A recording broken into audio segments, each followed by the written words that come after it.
আসসালামু আলাইকুম। ভারত থেকে ঢাকা সফরে এসেছেন জয়শঙ্কর। আগামী নির্বাচনকে কেন্দ্র করে বিভিন্ন রাজনৈতিক দলের সাথে একটা পরামর্শ করার চিন্তা ভাবনা করছেন হয়তোবা ভারত। তো আজকের ভিডিওতে আপনাদেরকে সেটাই জানাবো আসলে ভারতে থেকে যে ঢাকাতে সফর করতে এসেছেন জয়শঙ্কর, তো আগামী নির্বাচনকে কেন্দ্র করে কি কি সিদ্ধান্ত নিতে চলেছে ভারত, আজকের ভিডিওতে আপনাদেরকে সেটাই জানাবো। আমাদের সাথে যুক্ত আছেন গোলাম মাওলা রনি, তো এই বিষয়ে তিনি বিশেষ প্রতিবেদন করেছে। তো চলুন ভিডিওটি আমরা দেখে আসি, তারপর বিস্তারিত আসসালামু আলাইকুম আপনারাই বুঝতে রহমতুল্লাহি পারবেন। ওবরাকাতুহু। সম্মানিত দর্শক, আজকের যে কন্টেন্টটি বা ভিডিওর যে বিষয়বস্তু সেটি হলো ভারতের পররাষ্ট্রমন্ত্রী ডক্টর এস জয়শঙ্করের বাংলাদেশ সফর নিয়ে। এটি বাংলাদেশের যে রাজনীতি, গত এক বছর ধরে রাজনীতির যে হিসাবপত্র ছিল, রাজনীতির যে গন্তব্য ছিল, প্রায় সব হিসাবপত্র উল্টে দিয়েছে এবং গন্তব্যকে ভিন্ন খাতে প্রবাহিত করে দিয়েছে। যদিও তিনি একটি আনুষ্ঠানিকতা করার জন্য বাংলাদেশে এসেছেন, বেগম খালেদা জিয়ার মৃত্যু এবং তার যে জানাজা, সেই অনুষ্ঠানে যোগদান করার জন্য ভারত সরকারের পক্ষ থেকে একটি শোক বার্তা নিয়ে তিনি বাংলাদেশে এসেছেন এবং তিনি সরকারের কোনো কর্তা ব্যক্তির সঙ্গে সাক্ষাৎ না করে জনাব তারেক রহমান সাহেবের সঙ্গে সাক্ষাৎ করেছেন এবং সম্ভবত তাকে রিসিভ করার জন্য এবং তার সঙ্গে তারেক রহমান সাহেবের বৈঠকটি আনুষ্ঠানিক করার জন্য জাতীয় সংসদ ভবনের একটি বিশেষ কক্ষ খুলে দেওয়া হয়েছিল এবং জনাব তারেক রহমান সাহেব এবং জয়শঙ্করের মধ্যে যে বডি ল্যাঙ্গুয়েজ, তার কথাবার্তা এবং টোটাল যে আনুষ্ঠানিকতা, এই আনুষ্ঠানিকতা সরকার করেছে, রাষ্ট্র করেছে, না কোনো বাহিনী করেছে, না কারা করেছে আমরা জানি না।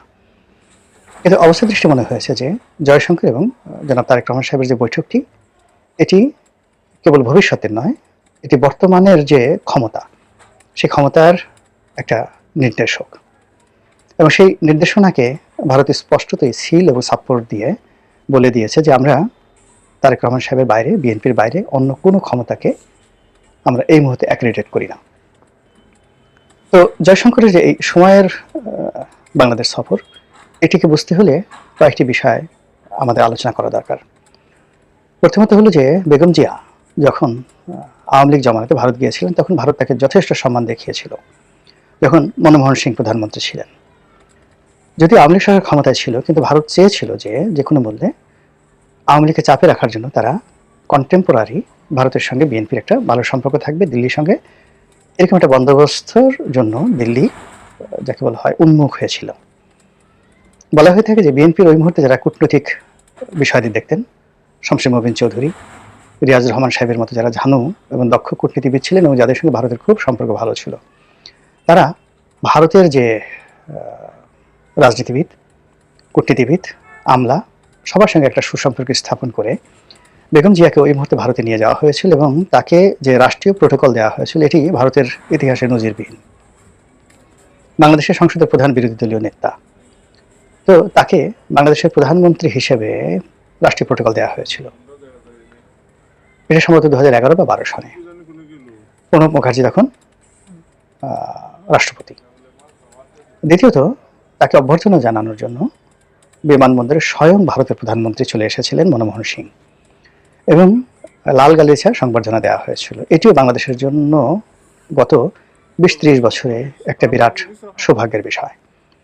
এর কারণ হলো যে আমরা যদি গত 30 বছরে ভারতের ইতিহাস দেখি, তারা অর্থনৈতিকভাবে, সামরিকভাবে যত শক্তিমত্তা অর্জন করেছেন, তো সেই শক্তিমত্তার সাথে ভারসাম্য রেখে অল্প কয়েকজন রাষ্ট্রনায়ক যখন তাদের দেশে আসে, তখন সেখানকার রাষ্ট্রপ্রধান বা সরকার প্রধান এয়ারপোর্টে যান। আদারওয়াইজ উপমন্ত্রী, প্রতিমন্ত্রী, সর্বোচ্চ মন্ত্রী পর্যায়ের লোকজন পাঠিয়ে বিশ্বের বিভিন্ন দেশের সরকার প্রধানদেরকে তারা অভ্যর্থনা জানান এবং 2014 থেকে একদম শেষ পর্যন্ত নরেন্দ্র মোদীর জামানাতে শেখ হাসিনা যেই কয়বারই গিয়েছেন, কখনো উপমন্ত্রী, কখনো প্রতিমন্ত্রী মর্যাদার কাউকে এয়ারপোর্টে পাঠিয়ে শেখ হাসিনাকে রিসিভ করা হয়েছে। তো সেখানে স্বয়ং প্রধানমন্ত্রী মনমোহন সিং, আবার জানাতেন প্রধানমন্ত্রী না, কংগ্রেসের প্রধানমন্ত্রী, তিনি বেগম জিয়াকে অভ্যর্থনা জানিয়েছিলেন। এটা বিএনপির একটা বিরাট কূটনৈতিক বিজয় ছিল এবং একই সঙ্গে বিএনপির সঙ্গে ভারতের সম্পর্কর যাকে বলা হয় করার যে আগ্রহ, এটার একটা সর্বোচ্চ পরাকাষ্ঠা ছিল। বিএনপি সেটা রাখতে পারেনি। এর কারণ হলো সরকার পতনের আন্দোলন যখন তুঙ্গে, ঠিক সেই সময়টাতে প্রণব মুখার্জি বাংলাদেশে এসেছিলেন এবং তার সঙ্গে বেগম জিয়ার একটা শিডিউল বৈঠক ছিল এবং সেই বৈঠকের দিনে অবরোধ চলছিল ঢাকা শহরে এবং সেই অবরোধের মর্যাদা রাখতে গিয়ে বেগম জিয়া প্রণব মুখার্জির সঙ্গে দেখা করেননি। এটা ভারত রাষ্ট্র হিসেবে খুব অপমান বোধ করেছে এবং এরপর থেকে ভারত ক্রমশ বিএনপি থেকে দূরে চলে গেছে। বিএনপি প্রথম দিকে এটা পাত্তা দেয়নি, কিন্তু 2018 সনের পর বিএনপি যখন বুঝেছে যে না, ভারতের সঙ্গে তার সম্পর্ক রক্ষা করা দরকার, তখন বিভিন্ন চ্যানেলে বিএনপির একটা বিশেষজ্ঞ গ্রুপ বারবার ভারতে পাঠিয়ে তারা এই সম্পর্কটি পুনঃস্থাপন করার চেষ্টা করেছে, কিন্তু কোনো ফ্রুটফুল রেজাল্ট কিন্তু কখনো আসেনি। এমনকি তারা 2024 সনে, অর্থাৎ বিএনপি 2024 সনে যে নির্বাচনটি হয়ে গেল, সেই নির্বাচনে ভারতের যে ইন্টারফারেন্স আশা করেছিল সেটা ভারত করেনি। অন্যদিকে বলেন, অন্যান্য এজেন্সি বলেন, যার সঙ্গে সাধারণত রাজনীতিবিদদের একটা ভালো সম্পর্ক থাকে, সেই অর্থে লন্ডনে তারেক রহমান সাহেবের সঙ্গে তাদের একটা সম্পর্ক প্রথম থেকেই ছিল, কিন্তু সেই সম্পর্কের ভিত্তিতে তারেক রহমান সাহেব ভারতকে বিশ্বাস করতে পারছিলেন না, আর ভারতেও তারেক রহমান সাহেবকে বিশ্বাস করতে পারছিলেন না। ওদিকে ভারতের যে কর্তৃত্ব, এটাকে অস্বীকার করে চীনের সঙ্গে একটি সম্পর্ক স্থাপন করার জন্য যেভাবে বিএনপি চেষ্টা করেছিল, সেখানেও কিন্তু আসলে হালে পানি পাওয়া যায়নি। এর কারণ হলো যে আওয়ামী লীগ তারা যুগপৎভাবে ভারত এবং চীন এই দুটো শক্তিকে কবজায় রেখেছিল। অন্যদিকে তারা প্রাণান্ত চেষ্টা করেছিল আমেরিকার রিপাবলিকানদের সাথে, ডেমোক্র্যাটদের সাথে সম্পর্ক ছাপিয়ে রাষ্ট্র হিসেবে আমেরিকার সঙ্গে একটি সম্পর্ক স্থাপনের জন্য। তো জো বাইডেনের জমানাতে আওয়ামী লীগ যে সফলতা পেয়েছিল, কিন্তু ডোনাল্ড ট্রাম্পের আসার সঙ্গে সঙ্গে সেটা উল্টে যায়। আর এর আগে যখন ডোনাল্ড ট্রাম্প ক্ষমতায় ছিলেন আগের মেয়াদে, তখন নরেন্দ্র মোদীর সঙ্গে, বাংলাদেশের সঙ্গে আর ডোনাল্ড ট্রাম্পের সঙ্গে একটা ত্রিমাত্রিক সম্পর্ক গড়ে উঠেছিল এবং এটা ব্যক্তিগত পর্যায়ে ছিল। কিন্তু এইবারে যে ঘটনাটা হলো, সেটা হলো যে যুদ্ধ, পররাষ্ট্রনীতি এবং ডিপ স্টেট পলিসি নিয়ে আমেরিকা বলতে গেলে তাদের যে সিদ্ধান্ত ছিল জো বাইডেনের জমানাটাতে, সেটার একেবারে 180 ডিগ্রি অ্যাঙ্গেলে উল্টে গিয়ে ট্রাম্প সরকার এই কাজ করবে না, এই সিদ্ধান্ত নিয়েছে। ফলে কি হলো, বাংলাদেশের যে রাজনীতি, সেই রাজনীতির ব্যাপারে মার্কিন যে মদত ছিল, সেই মদতটা উঠে যায় এবং এখানে আবার একছত্রভাবে ভারতের আধিপত্য কায়েম হয়ে যায়। তো এরকম যখন ভারতের একছত্র আধিপত্য কায়েম হয়ে যায়, এবং এখন যেভাবে মিস্টার ডোনাল্ড ট্রাম্প ভারতের চোখ দিয়ে বাংলাদেশকে দেখার চেষ্টা করছেন, আর এর আগে ডক্টর মোহাম্মদ ইউনূস সরকারের উপর যাকে বলা হয় আমেরিকান সরকারের যে সকল কর্তা ব্যক্তি আস্থা রেখেছিলেন এবং তারা যে সকল বিষয়ে ডক্টর মোহাম্মদ ইউনূস সরকারের নিকট আশা করেছিলেন, তাদের মনে হয়েছে যে এটা সম্ভব নয়, এই সরকারকে দীর্ঘমেয়াদে টিকে রাখা সম্ভব নয়। আর এই সরকারের সাথে যদি কোনো বাণিজ্যিক চুক্তি দীর্ঘমেয়াদে করা হয়, কোনো রাজনৈতিক চুক্তি করা হয়, বিশেষ করে বার্মা অ্যাক্টটাকে বাস্তবায়ন করার জন্য তারা যে করিডরের কথাবার্তা বলছিল বা সেন্ট মার্টিনে যে সকল কথাবার্তা হচ্ছিল, এটা ডক্টর মোহাম্মদ ইউনূস সরকারের সঙ্গে তাদের করাটা ঠিক হবে না, এটা তারা বুঝে গেছে। ফলে আমেরিকা পিছু টান দেওয়ার সঙ্গে সঙ্গে সেই জায়গাটি ভারত দখল করে নিয়েছে। এরকম যখন অবস্থা, ঠিক সেই সময়টিতে ডক্টর মোহাম্মদ ইউনূস সরকার, জামাত, তারা সবাই কিন্তু প্রাণান্ত চেষ্টা করেছে ভারতের সঙ্গে একটি সুসম্পর্ক স্থাপন করার জন্য। জামাত যতই অস্বীকার করুক, যত কথাই বলুক না কেন, দেশে দেশের বাইরে সব জায়গাতে জামাতের যারা শীর্ষ নেতৃবৃন্দ রয়েছেন, তাদের সঙ্গে ভারতের যে কূটনৈতিক পর্যায়ে একটা সমঝোতা হয়েছিল, কথাবার্তা হয়েছিল বা একটা আলোচনা চলছিল, তার একটি খবর রয়টার্সের সংবাদের মাধ্যমে ইতিমধ্যে আপনারা সবাই জেনেছেন। তো যা হোক, ভারত শেষ পর্যন্ত ডক্টর মোহাম্মদ ইউনূস কিংবা যাকে বলা হয় জামাত, তাদের সঙ্গে 2024 সন এবং 2025 সনের জুন জুলাই পর্যন্ত যেভাবে আশাবাদী ছিল, সেটা আগস্ট সেপ্টেম্বর থেকে এটা বুমেরাং হতে থাকে। এবং আমেরিকার মতো ভারতও বুঝে যে জামাত এবং বর্তমান যে সরকার আছে, ইউনূস সরকার, তাদের উপর নির্ভর করাটা তাদের জন্য নির্বুদ্ধিতা। ফলে বাংলাদেশ দেশের সাথে যদি সম্পর্ক স্থাপন করতে হয়, তাদেরকে এখানে আবার আওয়ামী লীগকে পুনর্বাসিত করতে হবে, যা বলতে গেলে 1% সম্ভব, 99% অসম্ভব। দ্বিতীয় যে অপশন বা একেবারে সর্বশেষ একমাত্র তাদের যে অপশন, সেই অপশন হলো বিএনপির সঙ্গে একটি সমঝোতা করা, যেটি তারা করতে চায়নি। তো সেই অর্থে হয়তো পর্দার আড়ালে বিএনপির সঙ্গে তাদের কোনো ভালো কথাবার্তা হয়েছে, সেভেন সিস্টার নিয়ে কথা বলা হয়েছে, সীমান্ত নিয়ে কথা বলা হয়েছে, 10 ট্রাক অস্ত্র মামলা নিয়ে কথা হয়েছে, এবং সম্ভবত আওয়ামী লীগ নিয়েও কথা হয়েছে। এতে কোনো সন্দেহ নেই। এবং সেই কথার উভয় পক্ষ, বিএনপি এবং ভারত, তারা পরস্পরের প্রতি আস্থা স্থাপন করেছে, একটা সমঝোতা এসেছে, কমিটমেন্টের পর্যায়ে এসেছে। এটা বোঝার জন্য রকেট বিজ্ঞানী হওয়ার দরকার নাই। তারপর যেভাবে একেবারে ঝড়ের গতিতে, কোনো রকম পূর্ব প্রস্তুতি না নিয়ে, জাস্ট ঝড়ের গতিতে জনাব তারেক রহমান সাহেব বাংলাদেশে এসেছেন, আর আসার পরে যে ঘটনাগুলো ঘটছে, এটি মিরাকেল নয়। এটির পিছনে বিএনপির কূটনৈতিক যে মহল, যারা ভারতের সঙ্গে একটি সম্পর্ক রক্ষা করতে চাচ্ছিল, তাদের সফলতা, এতে কোনো সন্দেহ নেই।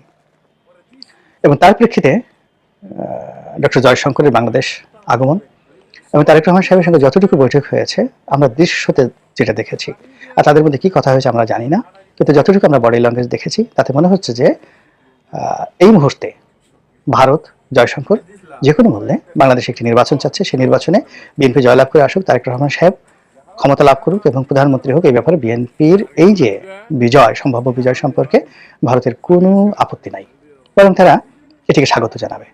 বাকি পর্দার আড়ালে যেসব কথাবার্তা হয়েছে সেটা হয়তো আগামীতে আরো ওপেন সিক্রেট হয়ে যাবে। দ্বিতীয়ত, এখানে বিএনপি যে বিরোধী যে শক্তিগুলো রয়েছে সেই শক্তিগুলোর সঙ্গে ভারতের যে সম্পর্ক ছিল বা কথাবার্তা হচ্ছিল, সেই বিষয়গুলো আপাতত মনে হচ্ছে যে তারা ইউটার্ন নিয়েছে, এবং বিএনপির যে প্রতিপক্ষ যে শক্তিগুলো আছে সেই শক্তিগুলো in terms of relationship with India তাদের কপাল পুড়েছে, এতে কোনো সন্দেহ নেই। এখন এই যে ভারতের সঙ্গে যে একটা সমঝোতা হলো বা হচ্ছে, সেটা বিএনপির সঙ্গে হচ্ছে, এতে রাগ ঢাকা করার কিছুই নেই। এটার পরিণতি কি হবে? এই পরিণতি থেকেই সুন্দর একটি নির্বাচন হবে, অথবা ধরুন এই যে ভারত বিএনপিকে যেভাবে সাপোর্ট দিচ্ছে, এটা যদি ডক্টর মোহাম্মদ ইউনূস এবং জামাত তারা যদি এটাকে একটা প্রেস্টিজ ইস্যু হিসেবে নেয় এবং নির্বাচনের ঠিক এক সপ্তাহ আগে যদি তারা সবাই সদল বলে নির্বাচন থেকে সরে দাঁড়ায়, এখন তো নতুন করে শিডিউল ঘোষণা আর সম্ভব নয়, নতুন করে কোনো প্রার্থী পাওয়া যাবে না, রাজনীতির ময়দানে কোনো বিরোধী দল নেই, কেবলমাত্র বিএনপি, তার সঙ্গে সঙ্গে জামাতের যারা ঐক্যবদ্ধ গ্রুপ আছে, তারা যদি হঠাৎ করে দর কষাকষি করে যে আমাদেরকে জাতীয় সরকারে নিকটে পদ দিতে হবে, তাহলে আমরা নির্বাচনে আসবো, আদারওয়াইজ আমরা নির্বাচনে আসবো না।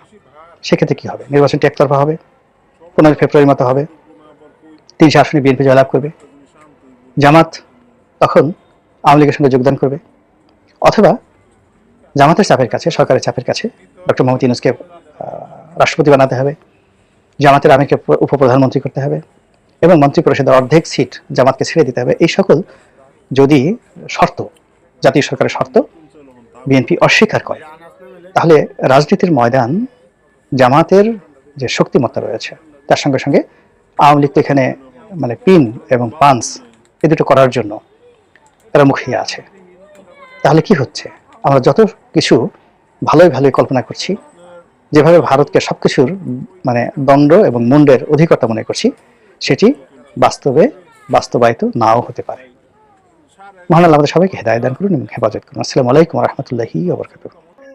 সম্মানিত দর্শক শ্রোতা মণ্ডলী, আপনাদের কি মনে হচ্ছে গোলাম মাওলা রনির যে তথ্যগুলো তুলে ধরেছেন সেরকমটা যদি হয়ে থাকে, তাহলে আগামী নির্বাচনে কি আবারও ভারতের আধিপত্য বিস্তার হবে বাংলাদেশে, নাকি বিএনপি অথবা জামাত যারাই ক্ষমতায় আসুক না কেন নিজেদের মতো করে দেশটাকে পরিচালনা করবে? কি ধারণা আপনাদের দর্শক? অবশ্যই কমেন্টে জানাবেন। বাংলাদেশ কি আগের মতো ভারতের মধ্যে থাকবে নাকি ভারত বিরোধী হয়ে যাবে? দর্শক অবশ্যই কমেন্টে জানাবেন। ভালো থাকবেন সবাই। আল্লাহ হাফেজ।